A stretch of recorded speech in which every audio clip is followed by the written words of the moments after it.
বলিউডের নির্মাতা কবির খান প্রায় অনেকটা দিন ধরে সালমান খানকে প্রপোজাল দিয়ে আসছে তার আসন্ন চলচ্চিত্রে কাজ করার জন্য। তাই তো তিনি চাচ্ছিলেন বাব্বাসের শিরোনামের একটি চলচ্চিত্রে সালমান খানকে কাজ করাবেন। যদিও চলচ্চিত্রের গল্পটি শোনার পর বলিউডের ভাইজান চলচ্চিত্রটিতে অভিনয় করার জন্য রাজি হন, কিন্তু বর্তমানে জানা যাচ্ছে নতুন আরেকটি তথ্য।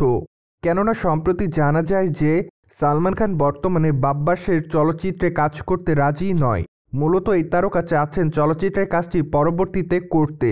তার আগে অবশ্য তিনি বাজরাঙ্গি ভাইজান 2 এর কাজ শুরু করতে চায়। তাই তো তিনি বর্তমানে নির্মাতা কবির খানকে জানিয়ে দিয়েছেন আগে তিনি বাজরাঙ্গি ভাইজান 2 নির্মাণ করবেন, ঠিক এরপরই অবশ্য তিনি বাব্বাসের চলচ্চিত্রে কাজ শুরু করবেন। তাই তো বর্তমানে এই বিষয়টি নিয়ে লেগেছে নতুন একটি জটিলতা, যার প্রেক্ষাপটে আপাতত এই দুটি চলচ্চিত্রের কাজই পিছিয়ে গিয়েছে। কেননা এখনও বাজরাঙ্গি ভাইজান 2 এর গল্প লেখার কাজ সম্পূর্ণভাবে শেষ করা হয়নি। তাই তো বলাই বাহুল্য যে চলচ্চিত্রের শুটিংয়ের কাজটি শুরু হতে এখনও প্রায় অনেকটা সময়ের দরকার। ফলে এই সময়টিকে কাজে লাগিয়েছে নির্মাতা অপূর্ব। কেননা সম্প্রতি নির্মাতা দাবি করছে যে আগামী দিনে তিনি সালমান খানকে নিয়ে নতুন একটি চলচ্চিত্র নির্মাণ করবেন। সেই চলচ্চিত্রটিতে সালমান খানকে একজন সৈনিকের চরিত্রে অভিনয় করতে দেখা যাবে।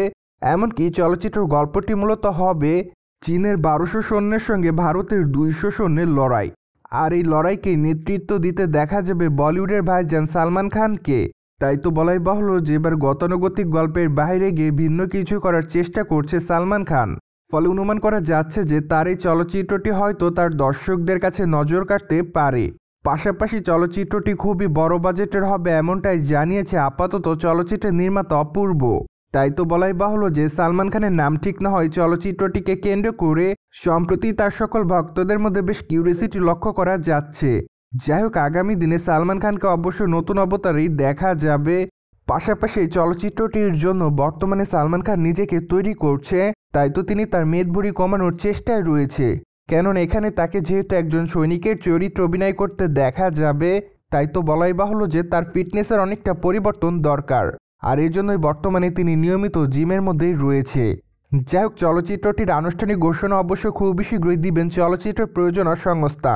তাই তো আপাতত সকলে রয়েছে চলচ্চিত্রের আনুষ্ঠানিক ঘোষণা পাওয়ার অপেক্ষাতে। সো ভিউয়ার্স, জেনে তো নিলেন সালমান খানকে আগামী দিনে একজন সৈনিকের চরিত্রে অভিনয় করতে দেখা যাবে। আর এই বিষয়টি নিয়ে আপনি কি বলতে চাচ্ছেন তা অবশ্যই কমেন্ট বক্সে জানিয়ে দিন। And subscribe our channel for more update.